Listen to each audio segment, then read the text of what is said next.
Madame la ministre, ma question porte sur les nuisances aériennes de l'aéroport de Cannes-Mandelieu.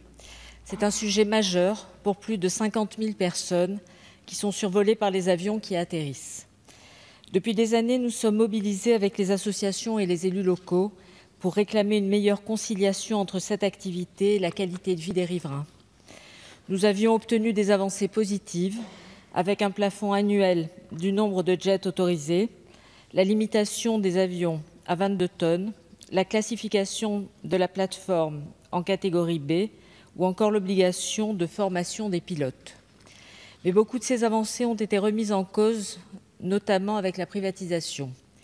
Il n'y a ainsi plus de limitation du nombre de jets, le tonnage autorisé est passé à 35 tonnes et les sanctions en cas de non-respect des procédures sont quasi inexistantes.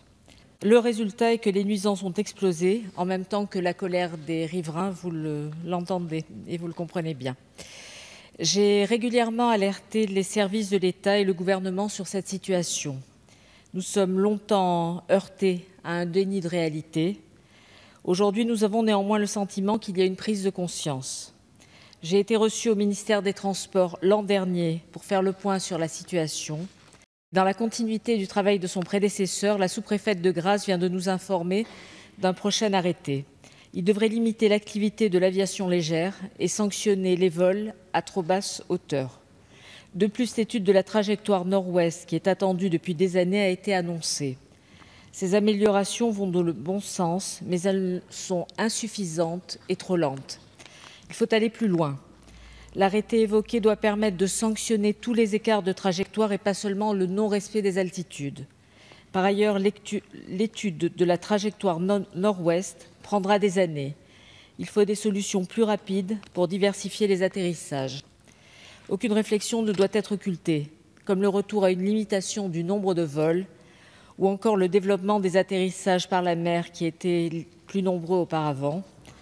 Et enfin, pourquoi ne pas étudier une procédure d'atterrissage en pente douce plutôt qu'à altitude constante? Cela permettrait de diminuer sensiblement les nuisances.